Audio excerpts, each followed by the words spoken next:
घराणं आहे. ईडी नाही आणि पिढी नाही, ईडी नाही आणि पिढी नाही, आणि पिढीचा बाप सुद्धा नाही. त्याला न घाबरणं कुटुंब फक्त म्हणजे एकमेव आंबेडकर कुटुंब आहे. त्याच्यामुळे आपल्याला छत्रछायाशिवाय दुसरा पर्याय नाहीये. माझं उदाहरण सांगतो. मी कोल्हाटी समाजातला आहे. मी नाचणीचं पोरग आहे. कुणाचं? नाचणीचं पोरग आहे. दादा जरा वातावरण खराब आहे. खराब वातावरणामध्ये काहीतरी जनावर सोबत घेऊन फिरावं लागतं म्हणून सोबत फिरतोय. सर्व परिवर्तनवादी चळवळीतल्या महापुरुषाला प्रथमतः वंदन करतो.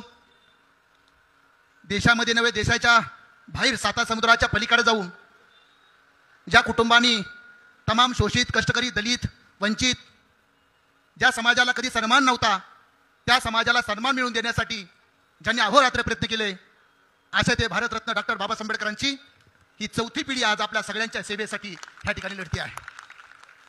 खरं तर आपल्याकडे लय पिढ्या जन्माला येतात, तुम्हाला सगळ्याला माहिती आहे. आणि पिढ्या बिड्या करामती असतात. एक पिढी दारू पिती, दुसरी पिढी गांजा पिती, तिसरी पिढी डान्स बघती, आणि चौथी पिढी आहे तेवढं इकून टाकते. परंतु या भारताच्या भूमीवरती एक अशी पिढी जन्माला आली मित्रांनो, ज्या पिढीचं नाव आहे आंबेडकर. कोणती पिढी आहे? आंबेडकर. मित्रांनो, तुम्हाला सगळ्याला सांगायला आनंद वाटतो. या ठिकाणी मी कार्यकर्त्याशी या ठिकाणी बोलत असताना त्यांनी सांगितलं की सोलापूरचं आणि आंबेडकर कुटुंबाचं काय नातं आहे. मित्रांनो, तुम्हाला सगळ्याला सांगायला आनंदाची गोष्ट अशी आहे की ही जी सोलापूरची जी भूमी आहे, बार्शीची जी भूमी आहे, या भूमीमध्ये इथल्या तमाम दलित, आदिवासी, शोषित, वंचित कष्टकऱ्यांसाठी, तुमच्या लढ्यासाठी लढणारी चौथी पिढी या बार्शी शहरामध्ये आलेली आहे. ती सगळ्यात महत्वाची गोष्ट आहे मित्रांनो.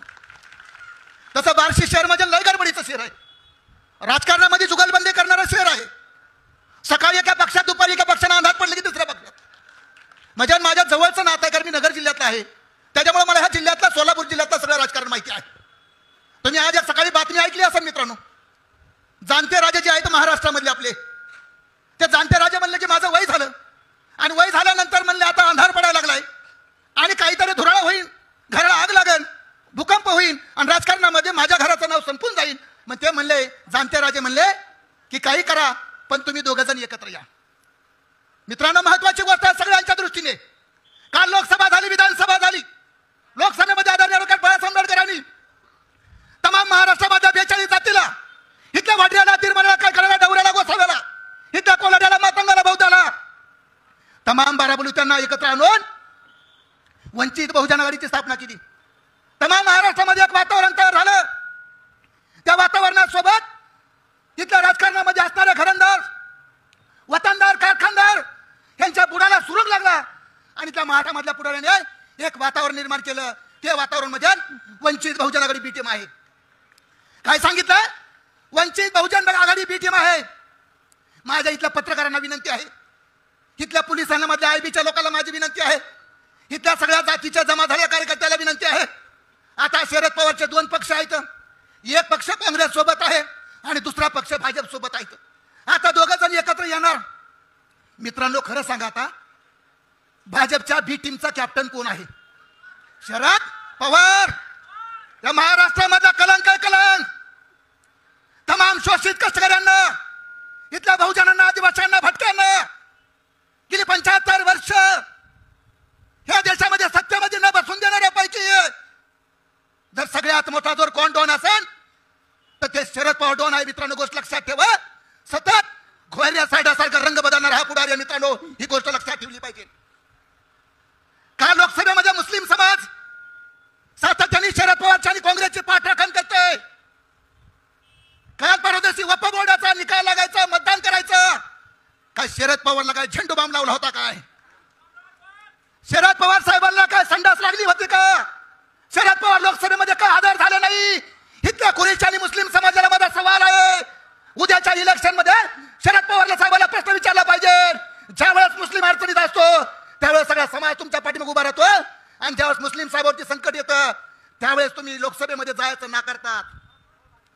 राहुल गांधी साहेब येतात, गपचिक मतदान करतात, निघून जातात. मित्रांनो, खरं तर सगळ्या गोष्ट लक्षात ठेवली पाहिजे. शत्रू कोण आणि मित्र कोण ओळखायचं या ठिकाणी आपण विचार केला पाहिजे. काल परदेशी जम्मू काश्मीरला पहलगाम मध्ये हल्ला झाला, निरपराध पर्यटकांना मारलं. बाळासाहेब आंबेडकर एकमेव नेते आहेत ते नेते रस्त्यावर या ठिकाणी भूमिका मांडत होते. माझी तुम्हाला सगळ्याला विनंती आहे, ह्या महाराष्ट्रातली काँग्रेस काय करत होती, या महाराष्ट्रातली राष्ट्रवादी काय करत होती? एक तरी निषेध केला का? एक तरी रस्त्यावर येऊन भूमिका मांडली का? लोकसभेमध्ये गद्दारोळ का केला नाही? महाराष्ट्राच्या विधानसभेमध्ये गद्दारोळ का केला नाहीये? ठराव का घेतला नाही निषेधाचा?